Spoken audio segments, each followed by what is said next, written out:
इस वक्त की बड़ी खबर आपको बता दें, लखनऊ में शूटर गिरधारी ढेर हुआ है। अजीत सिंह हत्याकांड का आरोपी मुठभेड़ में मारा गया है। बड़ी खबर इस वक्त की हम आपको बता रहे हैं। हिरासत से भागने की कोशिश में यह बदमाश ढेर हुआ है। 6 जनवरी को विभूतिखंड इलाके में अजीत सिंह की हत्या की गई थी और 11 जनवरी को गिरधारी दिल्ली से गिरफ्तार हुआ था और अब मुठभेड़ में मारा गया है। इस वक्त की सबसे बड़ी खबर, अजीत हत्याकांड का आरोपी मारा गया है। हमारे सहयोगी अजीत फोन लाइन पर मौजूद हैं। अजीत, और क्या जानकारी मिल रही है? देखिए, बिल्कुल जसप्रीत, अजीत सिंह हत्याकांड का मुख्य आरोपी जो गिरधारी था उसे मार गिराया गया है। हिरासत से भागने की कोशिश की थी।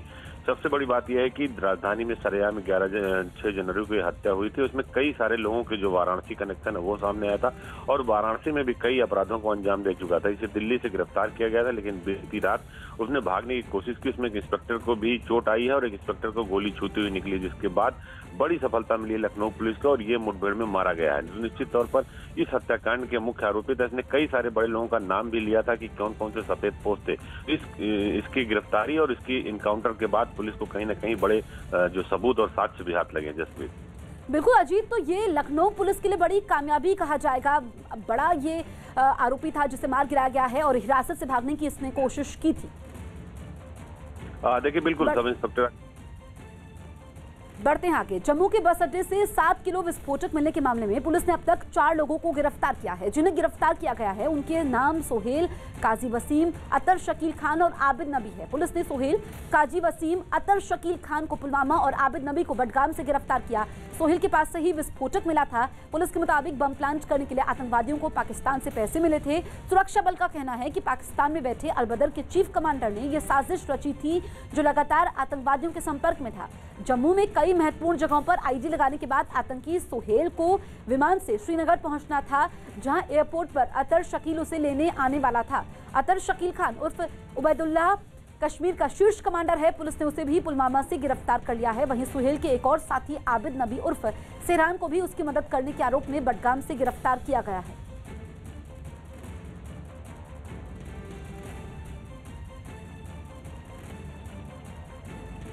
हमने एक सोहेल नाम के लड़के को गिरफ्तार किया, जो सस्पिशियस कंडीशन में वहाँ पे घूम रहा था। उसके हाथ में एक बैग थी और जब उससे पूछताछ हुई तो बैग से तकरीबन 6-6.5 किलो की एक बहुत बड़ी आईडी बरामद हुई, जो एक्टिवेटेड नहीं थी। पूछताछ करने के दौरान उसने ये बताया कि वो नर्सिंग कॉलेज का स्टूडेंट है और चंडीगढ़ में पढ़ाई करता है और उसको पाकिस्तान से अलबदर तंजीम के हुक्मरान के ज़रिए मैसेज आया था कि उसको यहाँ पे एक आईडी प्लेस करनी है और वो इस आईडी को उसने 3-4 टारगेट्स दिए थे प्लेस करने के लिए, जिसमें रघुनाथ मंदिर, बस स्टैंड, रेलवे स्टेशन और लखदाता बाज़ार जो ज्वेलर्स की शॉप्स है जहाँ पे, उनमें से किसी एक लोकेशन पे उसने आईडी रखना था।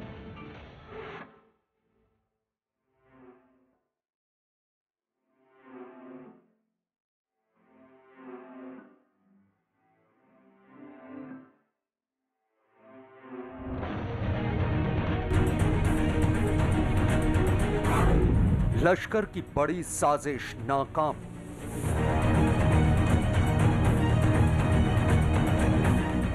पुलवामा की बरसी पर आतंक की साजिश।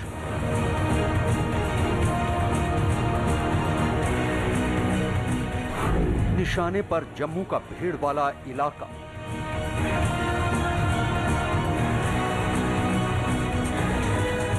ये बहुत बड़ी कामयाबी है, जिसके चलते ये जो हदायतुल्लाह के पकड़े जाने के बाद इन चीज़ों का खुलासा हुआ।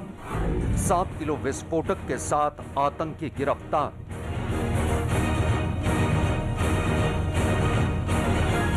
साल 2021 के 2 महीने भी पूरे नहीं हुए हैं, जम्मू कश्मीर पुलिस को बहुत बड़ी कामयाबी मिली है। पिछले शनिवार जैश ए मोहम्मद का आतंकवादी उन्होंने पकड़ा और कल लश्कर तैयबा का मिलिटेंट उन्होंने पकड़ा है। लेकिन आज आपको बता दें कि आज जो जम्मू बस स्टैंड से एक जखीरा बरामद हुआ है। एक बहुत बड़ा मंसूबा था जिसको अंजाम देना चाहते थे आतंकवादी, लेकिन वो यहाँ पर विफल होता नजर आ रहा है। दूसरी बरसी थी पुलवामा अटैक की और क्या मंसूबा था ये अभी तक पता नहीं चल पाया है, लेकिन किसी न किसी वारदात को वो अंजाम देने वाले थे। जम्मू कश्मीर पुलिस का सारा अमला और उसके आला अफसर यहाँ जिस बात का पर्दाफाश करने पहुंचे हैं उसे सुनकर एक बार फिर पूरा देश दहल गया।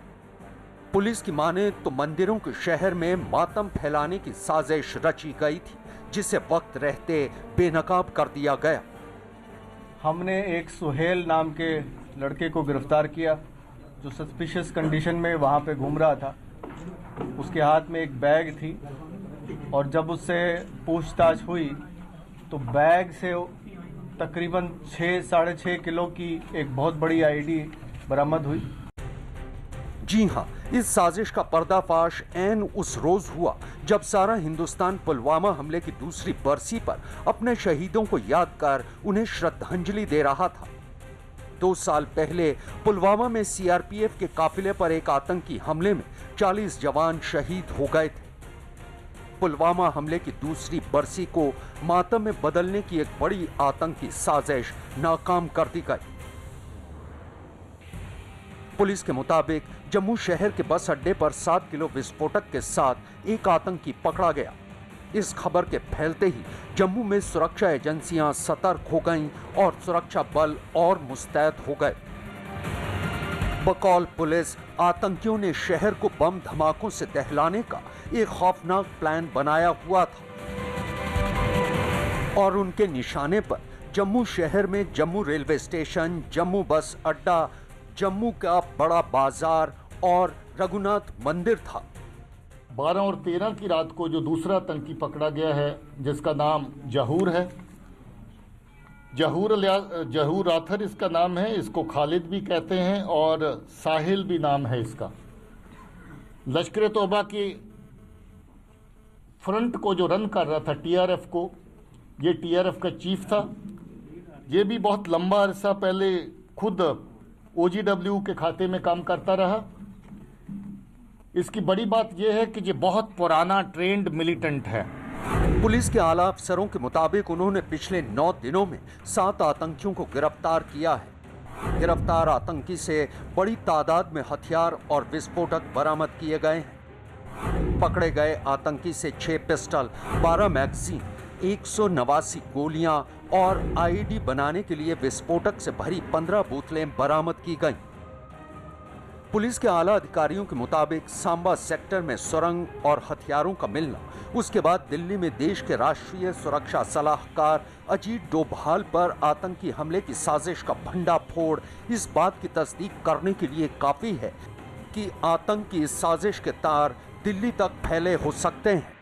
इस आतंकी को जो पाकिस्तान में हैंडल करने वाला आदमी है, जिसको अलियास डॉक्टर के नाम से जानते हैं, उसके कहने पर ये बंदा दिल्ली भी जाता है और दिल्ली में जाकर के हमारे एनएसए साहब अजीत डोभाल साहब के जो जहाँ पर वो ऑफिस है उन एरिया की रेकी करता है, फिल्म बनाता है और वो फिल्म बना के पाकिस्तान अपने हैंडलर को भेजी जाती है। जिसका मतलब ये हुआ कि ये जम्मू कश्मीर के साथ साथ दिल्ली के अंदर भी अपने टारगेट जिनको ये निशाने पे लाना चाहते थे, खासतौर पे जैश ए मोहम्मद जिनको निशाने पे लाना चाहती थी, उनकी रेकी इनके जरिए से करवा रही थी। आतंकवाद के खिलाफ जम्मू पुलिस को लगातार जिस तरह कामयाबी मिल रही है, उसे देखकर तो लगता है कि जम्मू कश्मीर से बहुत जल्द ही आतंकवाद का सफाया कर दिया जाएगा। जम्मू कश्मीर के बडगाम में 2 और आतंकी गिरफ्तार किए गए। जम्मू कश्मीर से 9 दिन में 11 आतंकी पकड़े जा चुके हैं, जिनमें सिर्फ जम्मू से ही 9 आतंकी गिरफ्तार किए गए हैं। आतंकवादियों की इस तरह जम्मू की तरफ आने के पीछे सुरक्षा बल किसी बड़े हमले की साजिश की आशंका जता रहे हैं। सांबा पुलिस ने कल रामगढ़ के झंग से भारी मात्रा में हथियार, गोलियां और आईडी बरामद की है। पुलिस को 6 पिस्टल, 12 मैगजीन, 179 पिस्टल की गोलियां और 15 आईडी बनाने के बॉक्स मिले हैं। जैश के लोकल आउटफिट लश्कर मुस्तफा के चीफ कमांडर हिदायतुल्लाह मलिक ने पाकिस्तान की साजिश का एक सनसनीखेज खुलासा किया है। आतंकी ने खुलासा किया है कि पाकिस्तान कैसे भारत के राष्ट्रीय सुरक्षा सलाहकार अजीत डोभाल पर हमले के लिए पैनी नजर रखे हुए है। इसके लिए पाकिस्तान ने डोभाल के दफ्तर की रेकी तक करवाई थी। आतंकी हिदायतुल्लाह मलिक ने इस रेकी के कई अहम वीडियो पाकिस्तान में जैश के हैंडलर को भेजे हैं। हिदायतुल्लाह मलिक को कुछ दिन पहले ही जम्मू कश्मीर पुलिस ने गिरफ्तार किया था। उसने पूछताछ के समय ये खुलासा किया है। आतंकी देश की राजधानी दिल्ली को भी निशाना बनाने की फिराक में थे। जम्मू कश्मीर के डीजीपी दिलबाग सिंह ने बताया कि बिहार से भारी मात्रा में हथियार जम्मू कश्मीर लाए जा रहे हैं। इस आतंकी को जो पाकिस्तान में हैंडल करने वाला आदमी है, जिसको अलियास डॉक्टर के नाम से जानते हैं, उसके कहने पर ये बंदा दिल्ली भी जाता है और दिल्ली में जाकर के हमारे एनएसए साहब अजीत डोभाल साहब के जो जहाँ पर वो ऑफिस है उन एरिया की रेकी करता है, फिल्म बनाता है और वो फिल्म बना के पाकिस्तान अपने हैंडलर को भेजी जाती है। जिसका मतलब ये हुआ कि ये जम्मू कश्मीर के साथ साथ दिल्ली के अंदर भी अपने टारगेट जिनको ये निशाने पे लाना चाहते थे, खासतौर पे जैश ए मोहम्मद जिनको निशाने पे लाना चाहती थी, उनकी रेकी इनके जरिए से करवा रही थी। और उस रेकी के बाद वहाँ पर भी इस तरह की दहशतगर्दी की कार्रवाइयाँ प्लान करने का मंसूबा पाकिस्तान की एजेंसी ने, खासतौर पे जैश ए मोहम्मद ने बना रखा था। चमोली आपदा में मौत का आंकड़ा 50 के पार पहुंचा। उत्तराखंड के तपोवन में कल 13 शव और निकाले गए, जिसके बाद मौत का आंकड़ा 51 हो गया। 7 फरवरी को चमोली में आपदा आई। जम्मू कश्मीर में 9 दिन में 11 आतंकी पकड़े गए, जिसमें सिर्फ जम्मू से ही 9 आतंकी गिरफ्तार हुए। सीएम योगी आज अभ्युदय योजना की शुरुआत करेंगे, जिसके लिए 50,000 छात्रों का चयन किया जा चुका है। इस योजना के तहत प्रतियोगी परीक्षाओं के लिए मुफ्त कोचिंग की व्यवस्था होगी। यूपी और एमपी के बाद अब गुजरात में भी लव जिहाद कानून बनाया जाएगा। एक सभा को संबोधित करते हुए सीएम विजय रूपाणी ने इसका ऐलान किया। नागपुर में केंद्रीय मंत्री नितिन गडकरी ने एक रेल ओवरब्रिज का उद्घाटन किया। राजस्थान के बारां में नकली नोट छापने के साजो सामान के साथ 3 लोगों को गिरफ्तार किया गया। पुलिस के मुताबिक ये 500 के नोट छापने की तैयारी में थे। यूपी के सीएम योगी ने वृंदावन में कल से शुरू हो रहे कुंभ मेले की तैयारियों की समीक्षा की। मथुरा में यह कुंभ मेला 40 दिन तक चलेगा। कांग्रेस महासचिव प्रियंका गांधी आज बिजनौर के चांदपुर में किसान पंचायत को संबोधित करेंगी। इससे पहले वो सहारनपुर में भी किसान पंचायत कर चुकी हैं। पुलवामा आतंकी हमले की दूसरी बरसी पर लुधियाना में किसान संगठन ने कैंडल मार्च निकाला। यूपी के हमीरपुर में 3 साल की एक बच्ची 10 फीट गहरे बोरवेल में गिर गई। यह हादसा उस वक्त हुआ जब ये बच्ची घर के पास खेल रही थी। हादसे की जानकारी मिलते ही पुलिस और प्रशासन की टीम वहां पहुंच गई और बोरवेल में फंसी बच्ची को निकालने की कोशिश तेज कर दी। सबसे पहले बोरवेल के नजदीक ही एक बड़ा गड्ढा खोदने का काम शुरू किया गया और फिर एक आदमी उस गड्ढे में जाकर बच्ची को निकालने की कोशिश करने लगा। गड्ढा खोदने का काम बड़े ध्यान से किया जा रहा था ताकि बच्ची को कोई चोट ना पहुंचे। हालांकि बोरवेल बेहद संकरा होने की वजह से बच्ची तक पहुंचना आसान नहीं था और बच्ची भी लगातार रोई जा रही थी। इसी बीच लोगों के कहने पर गड्ढे में मौजूद आदमी ने एक सफेद कपड़े से लड़की के हाथ में बांध दिया ताकि इसकी मदद से उसे ऊपर खींचा जा सके। इस बीच वहां मौजूद लोगों के जहन में बस एक ही बात थी कि बच्ची को किसी तरह का नुकसान ना हो और आखिरकार 3 घंटे की मशक्कत के बाद बच्ची को बोरवेल से निकाल लिया गया, जिसके बाद वहां मौजूद लोग खुशी के मारे ताली बजाने लगे। वहीं हमीरपुर के एसपी ने पुलिस टीम को उनके सराहनीय काम के लिए इनाम देने का ऐलान किया है। यूपी के प्रयागराज से हैरान करने वाली तस्वीरें सामने आई, जहां कुछ लोग बीच सड़क पर मारपीट करते नजर आए। आरोपी की गाड़ी की पार्किंग को लेकर शुरू हुई बहस जल्द ही भड़क उठी और बात मारपीट तक पहुंच गई, जिसके बाद दोनों पक्ष तैश में आकर बीच सड़क पर ही उलझ गए। खुलेआम बीच सड़क पर लोग एक दूसरे पर डंडों से हमला करते नजर आए। मामूली बात को लेकर दोनों पक्ष एक दूसरे के खून की प्यासे नजर आए, जिसको जो मिला वो उसी के साथ इस जंग में शामिल हो गया। करीब आधे घंटे तक बीच सड़क पर ये लोग तांडव मचाते रहे। इस मारपीट के समय आसपास कई लोग मौजूद रहे, लेकिन किसी ने भी झगड़े को शांत करवाने की कोशिश नहीं की। हालांकि काफी जद्दोजहद के बाद झगड़ा शांत हुआ। मारपीट की इस घटना में दोनों पक्षों के 9 लोग घायल हो गए। यूपी के मुरादाबाद से दिल दहलाने वाली कुछ तस्वीरें सामने आई, जिनमें कुछ लोग एक बाइक सवार को बेरहमी से पीटते दिखे। पिटाई की यह वारदात घटनास्थल पर लगे सीसीटीवी कैमरे में रिकॉर्ड हो गई, जिसमें दिखा कि कुछ लोगों ने मिलकर बाइक से जा रहे एक लड़के को रोका और बेरहमी से लात घूंसों से पीटना शुरू कर दिया। इतने से भी उनका मन नहीं भरा तो लड़के को जमीन पर गिराकर पीटना शुरू कर दिया। लड़के ने भागने की कोशिश की तो उनमें से एक ने लड़के का पीछा कर बेल्ट से पीटना शुरू कर दिया। पीछे से 2 और लड़के आ गए और भाग रहे लड़के को पकड़कर पीटने लगे। हैरानी की बात यह कि बाइक ओवरटेक करने की मामूली बात पर यह सरेआम पिटाई हुई। मारपीट को अंजाम देने के बाद सभी लड़के वहां से फरार हो गए। इसी बीच पीड़ित ने अज्ञात बदमाशों के खिलाफ केस दर्ज करवाया है। यूपी के हरदोई में जांच करने पहुंचे एक दारोगा पर गुंडागर्दी करने का आरोप लगा है। दारोगा पर 2 लोगों को पीटने का भी आरोप है। और इस पिटाई से खफा गांव वाले जब इकट्ठा हो गए तो दारोगा ने अपनी पिस्तौल चलाने की धमकी दे दी।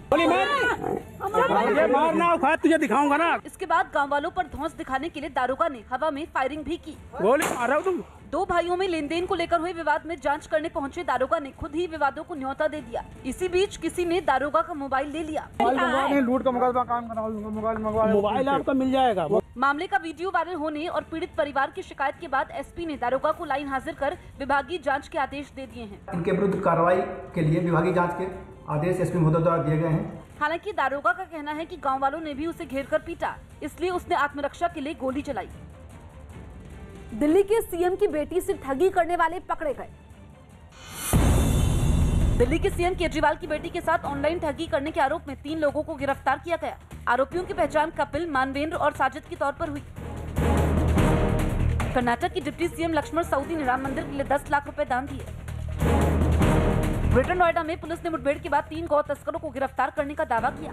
इनमें एक इनामी बदमाश भी शामिल है। जयपुर में आरएसएस नेता इंद्रेश कुमार बोले, दुनिया से पाकिस्तान का वजूद ही मिट जाएगा। पंजाब के होशियारपुर में बीजेपी नेता पर हमला करने का आरोप किसानों पर लगा।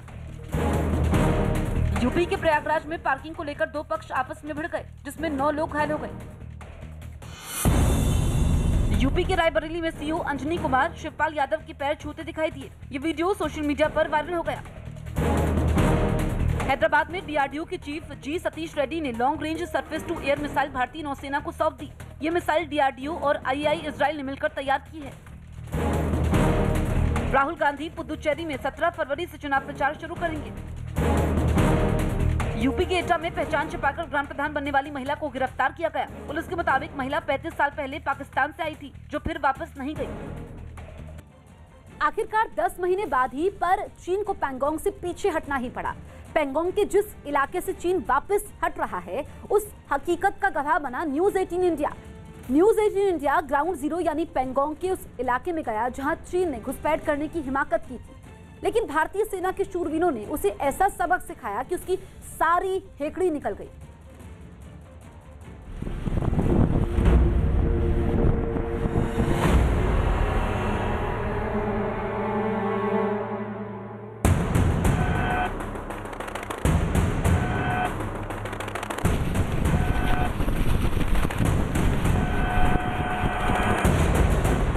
पैंगोंग लेक पहुंचा न्यूज 18 इंडिया।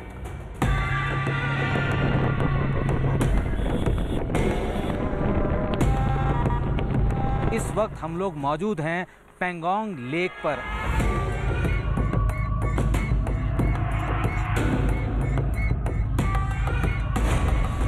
ग्राउंड जीरो पर न्यूज 18 इंडिया।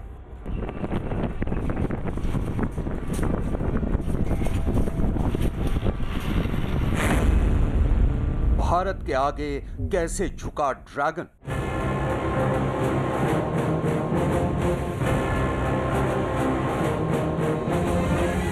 भारत ने ये साफ कर दिया कि हम अपनी सीमा, अपनी जमीन का 1 इंच हिस्सा भी जो है चीन को जाने नहीं देंगे। फिंगर 8 से कैसे पीछे हटी चीनी सेना।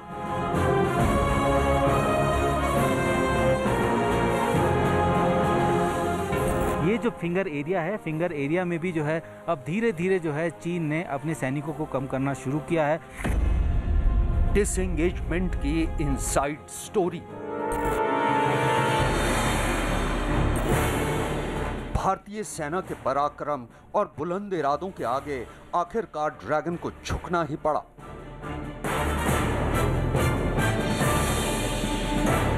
दस महीने तक एलएसी पर आजमाए हर हथकंडे के नाकाम होने के बाद चीन की सेना को आखिरकार वापस हटना ही पड़ा।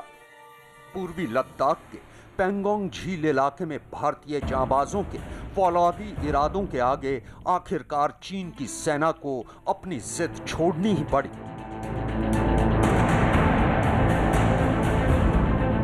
भारतीय सेना के शौर्य, पराक्रम और जीत की गवाह बनी ये तस्वीरें। इन तस्वीरों में आप साफ देख सकते हैं कि कैसे पूर्वी लद्दाख के पैंगोंग इलाके के फिंगर 8 से चीन की सेना के बैटल टैंक वापस जा रहे हैं। भारत की इस जीत का गवाह न्यूज़ 18 इंडिया भी बना और ग्राउंड जीरो यानी पैंगोंग के उस इलाके में पहुंचा जहां महज कुछ दिन पहले तक चीन की सेना डेरा डाले बैठी थी।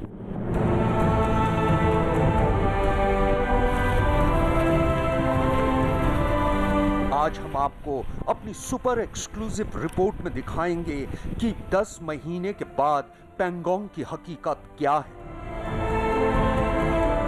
हमारी टीम लद्दाख के सर्द मौसम और पहाड़ों का सीना काटकर बनाई सड़क पर एक मुश्किल सफर तय करते हुए पैंगोंग के उस इलाके में पहुंची जो अभी भी बर्फ की चादर से ढका हुआ है।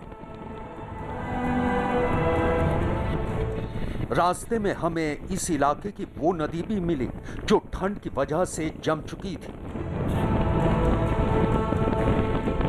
इस वक्त न्यूज़ 18 की टीम जो है जा रही है पैंगोंग, उस जगह पे जो कि लंबे समय से एक फ्रिक्शन पॉइंट रहा है चीन और भारत के बीच में, और पिछले 10 महीने से लगातार वहाँ तनाव बना हुआ था।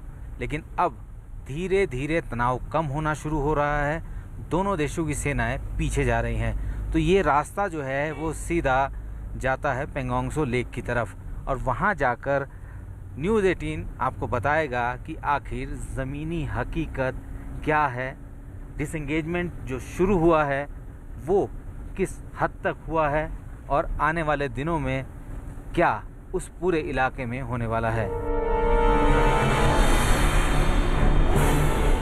जैसे जैसे हम पैंगोंग झील के नजदीक पहुंचते जा रहे थे, हमारा सफर उतना ही मुश्किल होता जा रहा था, क्योंकि ऊंचाई बढ़ने के साथ साथ तापमान गिरता जा रहा था और ऑक्सीजन की मात्रा कम होती जा रही थी। सफर के दौरान हमने देखा कि इस इलाके में बहने वाली हर नदी का पानी जम चुका है।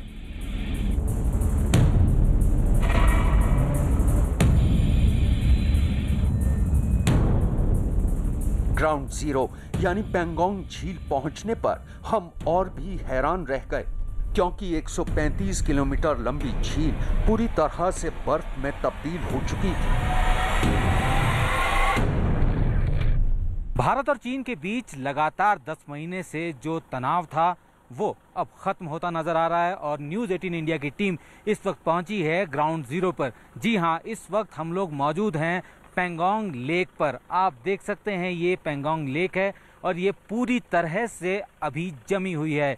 ये हिस्सा भारतीय इलाके का हिस्सा है, यहीं से शुरुआत होती है, और आप सामने देख सकते हैं जितनी पहाड़ियां हैं, पीक्स है, वहीं जो है वो फिंगर एरिया कहलाता है। और वहीं जो है सबसे पहला डिसएंगेजमेंट जो है इस इलाके में, यानी कि ये जो नॉर्थ बैंक है यहाँ पे शुरू हुआ है। चीन की सेना जो है अपनी टुकड़ियों के साथ ऊंची चोटियों पर अब भी जमी हुई है, जिनको धीरे धीरे पीछे जाना है।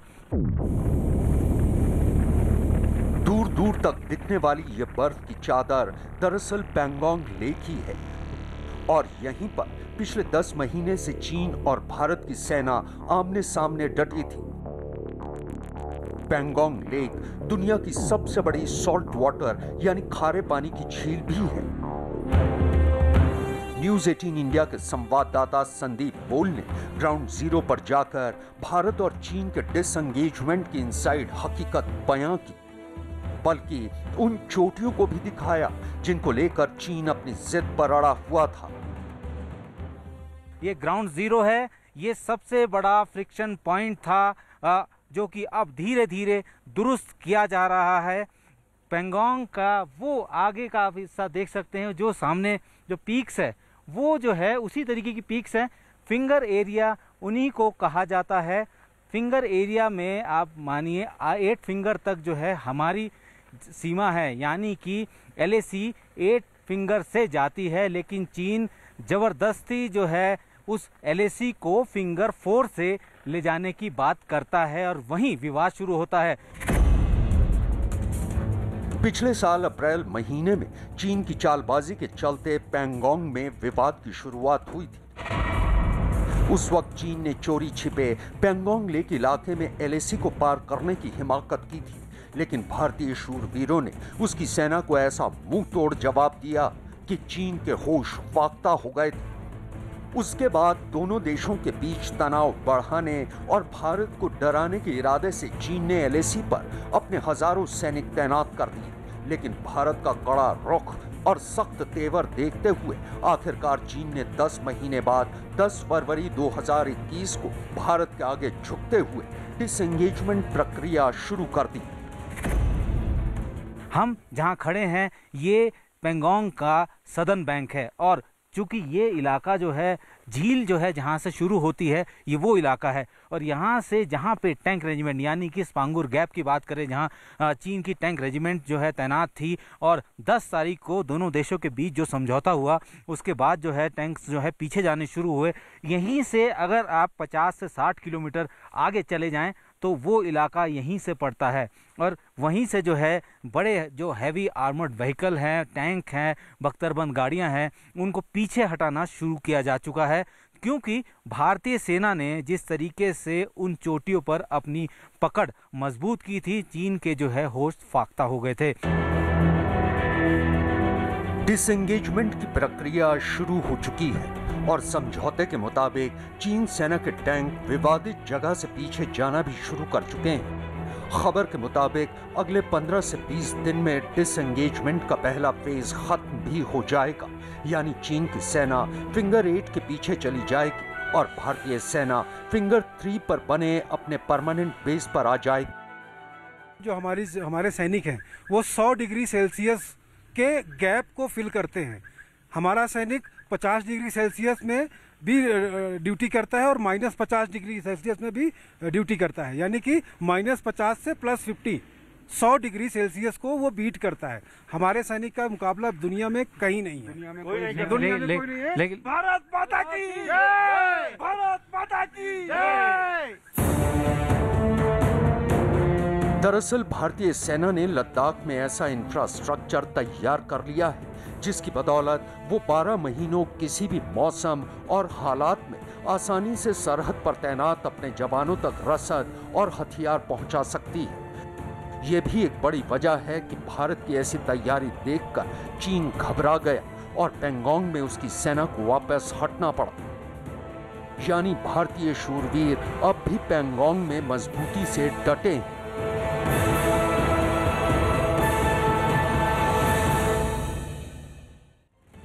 रूस की राजधानी मॉस्को में हुई भारी बर्फबारी ने पिछले कई सालों का रिकॉर्ड तोड़ दिया। मौसम के इस बिगड़े मिजाज की वजह से वहां के ज्यादातर लोग अपने घरों में कैद होने को मजबूर हो गए, क्योंकि बाहर चारों तरफ बर्फ ने डेरा जमा लिया। आसमान से सफेद रुई की तरह गिरती बर्फ की वजह से वहां सब कुछ धुंधला नजर आने लगा। सड़कों पर खड़ी गाड़ियां और वहां के सभी रास्ते बर्फ में समाये नजर आए। घरों और दुकानों के आगे इतनी बर्फ जमा हो गई कि कुछ लोग तो खुद ही फावड़े से इसे हटाने में लग गए।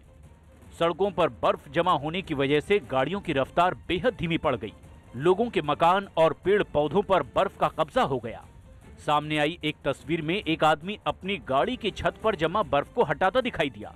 ज्यादातर लोगों को अपने घरों में ही कैद होना पड़ा, लेकिन जरूरी काम से जो लोग अपने घरों से बाहर निकले उन्हें काफी परेशानियों का सामना करना पड़ा, क्योंकि सड़कों के किनारे बर्फ के ढेर लग गए थे। हालात बिगड़े तो बचाव दल के लोगों ने भी मोर्चा संभाल लिया और रास्तों से बर्फ को हटाने में जुट गए। इसके लिए खुदाई करने वाली मशीनों को लगाया गया। लगातार हो रही बर्फबारी की वजह से वहां का तापमान काफी नीचे लुढ़क गया। मिडिल ईस्ट के देश साइप्रस में भ्रष्टाचार के मुद्दे पर सरकार के खिलाफ सैकड़ों लोगों ने जोरदार प्रदर्शन किया। कोरोना की वजह से वहां 4 से ज्यादा लोगों के एक जगह जमा होने पर पाबंदी लगी है, लेकिन इसकी किसी ने परवाह नहीं की और ये लोग नियमों को तोड़ते हुए राजधानी निकोसिया की सड़कों पर जम गए। हालात बिगड़े तो सुरक्षा बल के जवानों ने भी मोर्चा संभाल लिया और उन्हें खदेड़ने के लिए उन पर पानी की बौछार कर दी। इसके बाद प्रदर्शनकारी भी अड़ गए। कार्रवाई से डरने की बजाय वो पहले से ज्यादा मजबूती के साथ जवानों के सामने डट गए और सरकार के खिलाफ नारे लगाने लगे। प्रदर्शन में शामिल कई लोगों ने ड्रम और तालियां बजाकर भी अपनी नाराजगी जाहिर की। लॉकडाउन के नियमों को तोड़ने के आरोप में करीब 16 प्रदर्शनकारियों पर कार्रवाई भी की गई। उत्तराखंड के चमोली जिले में हुई तबाही के 8 दिन बीत जाने के बाद भी तपोवन टनल में शवों के मिलने का सिलसिला जारी है। 7 फरवरी को आए सैलाब ने चमोली जिले के रेणी गांव और तपोवन में जबरदस्त तबाही मचाई और टनल के अंदर काम कर रहे कई लोग लापता हो गए और उनमें कई लोगों की मौत हो गई। तपोवन टनल में लगातार जिंदगी तलाशने का काम जारी है, लेकिन इस बीच बुरी खबर ये कि एक और शव बरामद हुआ है। इस शव को मलबे के अंदर से निकाला गया और पोस्टमार्टम के लिए भिजवा दिया गया। वहीं बाकी बचे लोगों की तलाश में आईटीबीपी, एनडीआरएफ और प्रशासन की कई टीमें जुट गई। अंदर टनल में काफी लाखों मेट्रिक टन मलबा भरा हुआ है। हमें मुश्किल थोड़ी सी आई है, बाकी कोई दिक्कत नहीं आ रही। इसके अलावा सैलाब से तबाह हुए लोगों के लिए प्रशासन की तरफ से राहत सामग्री पहुंचाने का इंतजाम किया गया। मेडिकल सुविधाओं के लिए कैंप भी लगाए गए। म्यांमार के यांगोंग में सैन्य तख्तापलट का विरोध कर रहे सैकड़ों लोगों ने संयुक्त राष्ट्र से मदद की गुहार लगाई। वहां आंग सान सू की रिहाई और चुनी हुई सरकार की वापसी के लिए हजारों लोग रोजाना सड़कों पर उतर रहे हैं। और इसी कड़ी में ये लोग यांगोंग शहर में मौजूद संयुक्त राष्ट्र की बिल्डिंग के सामने भी इकट्ठे हुए। इससे पहले प्रदर्शन में शामिल लोगों ने एक जुलूस निकाला जो शहर के अलग अलग सड़कों से गुजरते हुए संयुक्त राष्ट्र की बिल्डिंग के बाहर पहुंचा। इनमें सफेद कपड़े पहने कुछ लोगों के हाथों में आंग सान सू की तस्वीर भी थी, जबकि कुछ लोग झंडे लहराते दिखाई दिए। तख्तापलट के खिलाफ जारी इस आंदोलन में कई लोग बैनर और पोस्टर लिए हुए दिखाई दिए, जिन पर हेल्प अस और फिनिश डिक्टेटरशिप जैसे नारे लिखे थे।